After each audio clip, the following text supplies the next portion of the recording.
এ পর্যায়ে আমরা একটু পত্রিকার পাতায় চোখ রাখতে চাই রুনিয়া।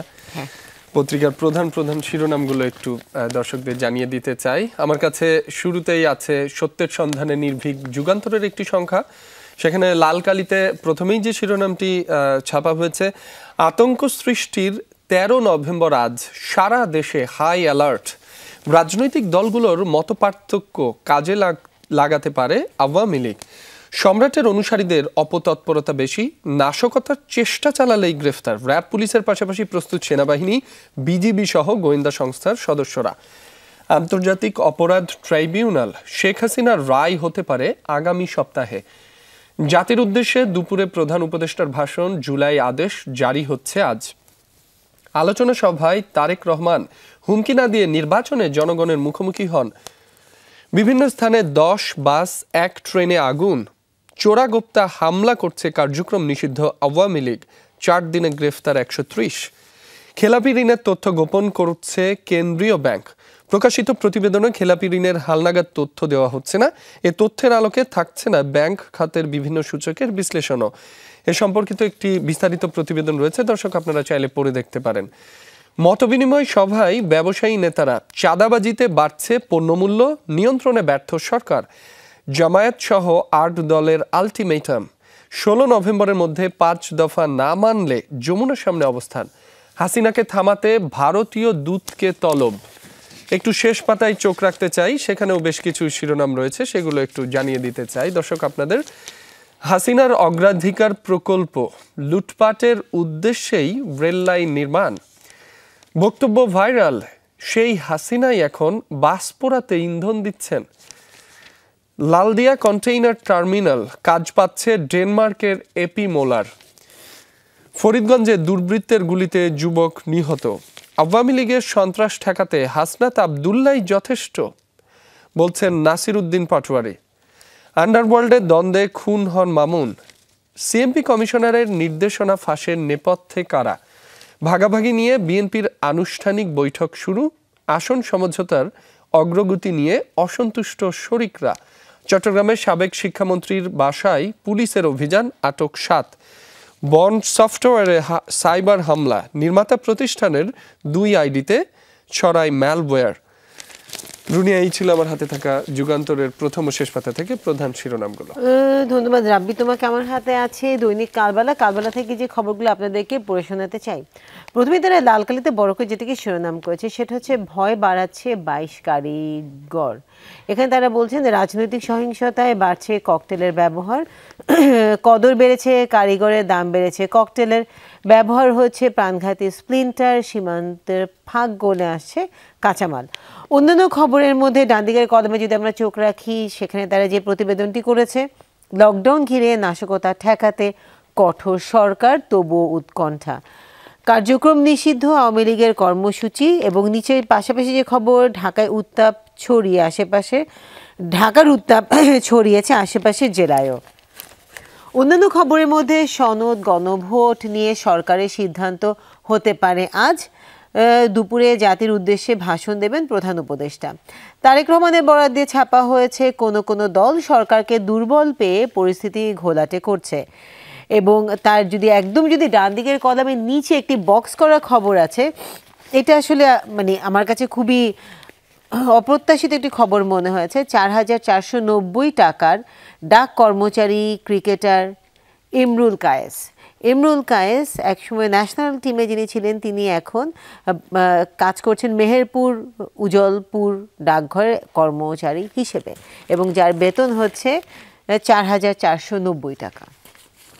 যদি শেষের পাতায় চলে যাই, সেখানে যে খবরগুলো উঠে এসেছে তার মধ্যে বড় করে তারা খবর শিরোনাম করেছে মানবতা বিরোধী অপরাধ, শেখ হাসিনার রায়ের তারিখ আসতে পারে আজ। ভারতীয় দূতকে তলব, গণমাধ্যমের সঙ্গে হাসিনার কথা বলা বন্ধের আহ্বান। তার সাথে হচ্ছে ভেদরগঞ্জে নির্বাচনী গণসংযোগে বিএনপির প্রার্থী নুরুদ্দিন অপু, কাজ করতে এসেছি, প্রতিশ্রুতি নয়। 11 মাসে দেশে ঢুকেছে আরও 1,36,000 রোহিঙ্গা। এই ছিল আমার কাছে কালবেলার প্রথম এবং শেষ পাতা থেকে বেশ কিছু শিরোনাম। রুনিয়া, আমার কাছে আজকের পত্রিকার একটি সংখ্যা রয়েছে, সেখানে প্রথমেই লালকালিতে বোল্ড করে যে শিরোনামটি করা হয়েছে সরকারের সিদ্ধান্তের অপেক্ষায় দলগুলো আজ উপদেষ্টা পরিষদের বৈঠকে সনদের বাস্তবায়ন পদ্ধতি ঠিক হবে। নিজ নিজ অবস্থানে এখনো অনড় বিএনপি ও জামায়াতে ইসলামী। হাসিনা কামালের রায়ের দিন ঘোষণা হবে আজ। মানবতা বিরোধী অপরাধ, আন্তর্জাতিক অপরাধ ট্রাইব্যুনাল এলাকায় নিরাপত্তা জোরদার। লকডাউন কর্মসূচি ঘিরে সতর্কতা, নাশকতা রোধে ব্যাপক প্রস্তুতি আইন শৃঙ্খলা বাহিনীগুলোর। বাস ট্রেনে আগুন, ককটেল হামলা। প্রাথমিকে থাকছে না নিম্ন মাধ্যমিক শিক্ষা। প্রাথমিকের বিজ্ঞপ্তি প্রকাশ। দ্বিতীয় ধাপে 4166 সহকারী শিক্ষক নিয়োগ। ঋণ খেলাপিদের দেশ ত্যাগে নিষেধাজ্ঞা চান ব্যাংকাররা। নিরাপত্তা নিয়ে ক্রীড়াঙ্গনে চিন্তা। রাত 8টায় ঢাকার জাতীয় স্টেডিয়ামে নেপালের বিপক্ষে প্রীতি ম্যাচ খেলবে বাংলাদেশ দল। খুনি ভাড়া করে মামুনকে হত্যা করিয়েছেন রনি, সংবাদ সম্মেলনে জানিয়েছে পুলিশ। 100 বছরের চেষ্টায়ও বিএনপি গণভোট ঠেকাতে পারবে না, বলছেন নাসির উদ্দিন পাটোয়ারি। একটু শেষ পাতায় চোখ রাখতে চাই, সেখানেও কিছু শিরোনাম রয়েছে, সেগুলো দর্শকদের জানিয়ে দিতে চাই। ত্রুটিপূর্ণ নৌযানে সুরক্ষার ঘাটতি, ঝুঁকিতে পর্যটক। এসি ওসির নির্দেশে আবু সাইদকে গুলি, জবানবন্দিতে এসআই আশরাফুল। গাজীপুর 6 আসন বহালের দাবিতে টঙ্গীতে মহাসড়ক অবরোধ। $80 কোটি বিনিয়োগ করবে এপিএম টার্মিনালস। সরকার বিএনপির বিরুদ্ধে ষড়যন্ত্র করছে। রুহুল কবির রিজভির বরাতে এটি ছাপা হয়েছে। নদীতে মিলল 2 লাশ, হাত পা বাঁধা ছিল একজনের। জাপা 14 জলকে সংলাপে চায় না গণ অধিকার। গুলি করে হত্যা, ডাকাত চিৎকার করে পালালো দুর্বৃত্তরা। চাঁদপুরের ফরিদগঞ্জের এই ঘটনা। এ সম্পর্কিত একটি বিস্তারিত প্রতিবেদন রয়েছে, দর্শক চাইলে আপনারা পড়ে দেখতে পারেন। রুনিয়া, এই ছিল আজকের পত্রিকা থেকে আমার হাতে থাকা প্রধান শিরোনামগুলো। ধন্যবাদ রাব্বি। আমার কাছে আছে সমকাল থেকে যে খবরগুলো পড়ে শোনাতে চাই। তারা বড় করে আসলে যেটাকে প্রতিবেদন করেছেন, সচিত্র প্রতিবেদন, ভয় ভোগান্তি দেশ জুড়ে সতর্কতা। 13ই নভেম্বর তারা বলছেন গ্রেপ্তারের অভিযান, হোটেলে তল্লাশি, কয়েকটি বিশ্ববিদ্যালয় এবং স্কুলে অনলাইনে ক্লাস, কিছু বন্ধ। কোনো রাজনীতি করি না, ব্যবসা করে খাই। আমার গাড়ি পুড়ে ছাই হয়ে গেছে, ক্ষতিপূরণ কে দেবে? বাস মালিক আরিফুল ইসলামের বরাদ্দে ছাপা হয়েছে। নির্বাচন, গণভোট একদিনে, সঙ্গে উচ্চকক্ষের পিআর ও তত্ত্বাবধায়ক, জুলাই সনদ বাস্তবায়ন, এটাকে ঘিরেও তারা করেছেন শিরোনাম। আজ উপদেষ্টা পরিষদের বৈঠকের পর জাতির উদ্দেশ্যে ভাষণের সিদ্ধান্তে জানাবেন প্রধান উপদেষ্টা। অন্যান্য খবরে একদমই ডান দিকের কলমে যদি চোখ রাখি, মানবতা বিরোধী অপরাধের মামলা, শেখ হাসিনার রায় কবে জানা যাবে আজ, এটাকেও তারা করেছেন শিরোনাম। এবং তার সাথে অন্যান্য খবরের মধ্যে তারা যেটাকে লিখেছেন সেটা হচ্ছে আরও 10 বাস এবং 1 ট্রেনে আগুন, 3 স্থানে বিস্ফোরণ। সেটা যদি আমরা নিচের দিকে আসি সেখানে দেখতে পারবো। আওয়ামী লীগ ঠেকাতে মাঠে থাকবে সব দল, সেটাও এসেছে শিরোনামে। অব্যবস্থাপনাকে চিত্র তারা তুলে ধরেছেন রাজধানীর ফার্মগেটে 20 কোটি টাকা ব্যয় নির্মিত ফুটওভার ব্রিজে, সেটাও আসলে আমরা দেখতে পাচ্ছি। সবুজ প্রতিশ্রুতির আড়ালে কর্পোরেটের ছায়া, COP30, অ্যামাজন শহর বেলেমে COP30 এবং সরকারকে হুমকি না দিয়ে জনগণের মুখোমুখি হন, জামায়াতকে ইঙ্গিত করে তারেক রহমান।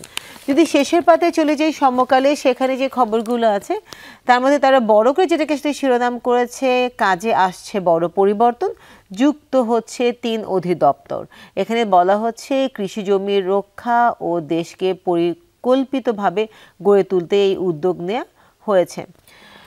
বক্স করা খবর, শুভ জন্মদিন হুমায়ুনের এক হলুদ চশমা, সেটাকেও তারা করেছেন তাদের খবরে। মামুনকে 3 মাসে 3বার হত্যার চেষ্টা করা হয়েছে, সেটাও এসেছে খবরে। চট্টগ্রামে কনস্টেবলের হাতেও SMG। এবং সবজি সরবরাহ বাড়ছে, কমছে ডিমের দাম। এই দিয়ে শেষ করছি আমি সমকালের শেষ পাতা। রুনিয়া, আমার কাছে দৈনিক ইত্তেফাকের একটি সংখ্যা রয়েছে, সেখানে প্রথমেই যে শিরোনামটি দেখতে পাচ্ছি, সরকারের সিদ্ধান্ত আজ, ভাষণে জানাবেন প্রধান উপদেষ্টা। অযথা পরিস্থিতি ঘোলাটে করবেন না, তারেক রহমানের বরাতে এটি ছাপা হয়েছে। আন্ডারওয়ার্ল্ডের নিয়ন্ত্রণ নিয়েই দ্বন্দ্বে মামুন খুন, সন্দেহভাজন 2 শুটার সহ গ্রেফতার 5। ঢাকা, গাজীপুর ও সাভারে বাস এবং ট্রেনে আগুন, কঠোর ব্যবস্থা নেওয়া হবে বলছেন আইজিপি। নতুন বেতন কাঠামো চূড়ান্ত করা যাবে অন্তর্বর্তী সরকার, অর্থ উপদেষ্টা। দাবি পূরণ না হলে যমুনার সামনে অবস্থান নেবে জামায়াত সহ ৮ দল। শেখ হাসিনার বিচারের রায় ঘোষণার তারিখ জানা যাবে আজ। অগ্নিদগ্ধ সেই যমজ ২ শিশু সুস্থ হয়ে বাড়ি ফিরেছে মাইলস্টোন ট্র্যাজেডির। আজ ক্লাসে আসতে নিরুৎসাহিত করেছে অনেক শিক্ষা প্রতিষ্ঠান। একটু শেষ পাতায় চোখ রাখতে চাই, সেখানেও বেশ কিছু শিরোনাম রয়েছে, সেগুলো একটু দর্শকদের জানিয়ে দিতে চাই। আমেরিকায় মেধার ঘাটতি আছে, বিদেশি প্রয়োজন, H-1 ভিসা ইস্যুতে সুর পাল্টালেন ট্রাম্প। পাকিস্তানে বিস্ফোরণে জড়িত থাকার অভিযোগ অস্বীকার ভারতের। ক্যারিবীয় সাগরে বৃহৎ মার্কিন রণতরী, গেরিলা যুদ্ধের প্রস্তুতি ভেনিজুয়েলার। প্রথমেই রানওয়ে ও বিমান ঘাঁটি ধ্বংস করবে মার্কিন বাহিনী। প্রান্তিক মায়েদের স্বস্তি দিচ্ছে শিশু যত্ন কেন্দ্র।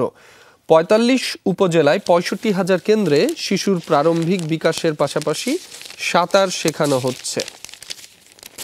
যুক্তরাজ্যের আন্তর্জাতিক উন্নয়ন বিষয়ক মন্ত্রী আজ আসছেন। ক্ষমতা বাড়ল সেনাপ্রধানের। পাকিস্তানের পার্লামেন্টে ২৭তম সংবিধান সংশোধনী বিল পাশ। ক্ষমতা কমেছে সুপ্রিম কোর্টের। একটু আন্তর্জাতিক পাতায় চোখ রাখতে চাই, সেখানেও বেশ কিছু শিরোনাম রয়েছে, সেগুলো একটু দর্শক আপনাদের জানিয়ে দিতে চাই। স্থলমাইন বিস্ফোরণের ঘটনা, কম্বোডিয়াকে আনুষ্ঠানিক ক্ষমা চাইতে বলল থাইল্যান্ড। গাজায় বিদ্যুৎহীন ফিলিস্তিনিরা। যুদ্ধবিরতির পর গাজায় ১৫০০-এর বেশি ভবন ধ্বংস করেছে ইসরায়েল। ইসরায়েলি হামলায় গাজায় ৬,০০০ ফিলিস্তিনির অঙ্গচ্ছেদ, যার ১/৪ শিশু। উত্তর গাজার গুরুত্বপূর্ণ ক্রসিং খুলে দিল ইসরায়েল। এ সম্পর্কিত একটি বিস্তারিত প্রতিবেদন রয়েছে। বিবিসি, রয়টার্স এবং আল জাজিরার বরাতে এটি ছাপা হয়েছে। দর্শক চাইলে আপনারা পড়ে দেখতে পারেন। লিবিয়া উপকূলে নৌকা ডুবি ৪২ জনের মৃত্যুর শঙ্কা। ২৩৫২ বছরের কারাদণ্ডের মুখে ইস্তাম্বুলের মেয়র। দুর্নীতি ও গুপ্তচর বৃত্তির অভিযোগ। আফগানিস্তানে ফের হামলার হুমকি পাকিস্তানের। বোরকা না পড়লে নারীদের চিকিৎসা নয়। আফগানিস্তানের পশ্চিমাঞ্চলীয় শহর হেরাতে বিতর্কিত নির্দেশ। টাইফুন ফুং-ওংয়ের প্রভাব। তাইওয়ানে বন্যা, সরানো হলো হাজারো মানুষ। দর্শক, এই ছিল আমার হাতে থাকা দৈনিক ইত্তেফাক থেকে প্রধান প্রধান শিরোনামগুলো। রুনি, আপনার হাতে কি রয়েছে? আমার হাতে এই মুহূর্তে আছে বণিক বার্তা। বণিক বার্তা থেকে আসলে যে খবরগুলো পড়ে শোনাতে চেষ্টা, তারাও একইভাবেই সবগুলো খবরকে আসলে হাইলাইট করেছে। নাশকতা প্রতিরোধে সরকারের প্রস্তুতির কথা জানালেও জনমনের তীব্র আতঙ্ক। এবং জাতির উদ্দেশ্যে আজ ভাষণ দেবেন প্রধান উপদেষ্টা, সেটাকেও তারা খবর এনেছেন। UNHCR এর প্রতিবেদন, দেশে 11 মাসে প্রবেশ করেছে ১,৩৬,০০০ রোহিঙ্গা। তার ঠিক নিচে যদি আমরা দেখি, বড় করে তারা মেট্রো রেলকে ঘিরে আরেকটি রিপোর্ট করেছে। মেট্রো কর্তৃপক্ষের কাছে নেই বাড়তি বেয়ারিং প্যাড, দুর্ঘটনা ঘটলে প্রতিস্থাপন নিয়ে শঙ্কা। এবং যদি শেষের পাতায় চলে যাই, সেখানে আসলে বড় করে আসলে কয়েকটি শিরোনাম। তার মধ্যে একটি হচ্ছে মাধ্যমিকের বইকে ঘিরে। তারা বলেছেন দরপত্র পরিবর্তন সহ বিভিন্ন জটিলতা, এবারও সঠিক সময়ে মাধ্যমিকের বই সরবরাহ নিয়ে অনিশ্চয়তা। শপথ নিলেন হাইকোর্টের স্থায়ী নিয়োগ পাওয়া ২১ জন বিচারপতি। গণভোটের চেয়ে পেঁয়াজ সংরক্ষণাগার তৈরি বেশি জরুরি বলেছেন তারেক রহমান। বেড়েই চলেছে দাম, সীমিত পরিসরে পেঁয়াজ আমদানিকে অনুমোদন দিচ্ছে সরকার। এবং তার সাথে হত্যাসহ ৫ মামলা, হাইকোর্টে দেয়া আইবির জামিন চেম্বারে স্থগিত। এবং আরেকটি খবর, সেটাও আসলে একটু উদ্বেগজনক, সেটা হচ্ছে শিশু পুষ্টি এবং মাতৃ স্বাস্থ্য সেবায় রূপান্তরের উদ্যোক্তা নির্ভর উন্নয়ন কর্মসূচি ম্যাক্স ফাউন্ডেশনের। এই ছিল আমার কাছে বণিক বার্তার প্রথম এবং শেষ পাতা থেকে আসলে বেশ কিছু শিরোনাম।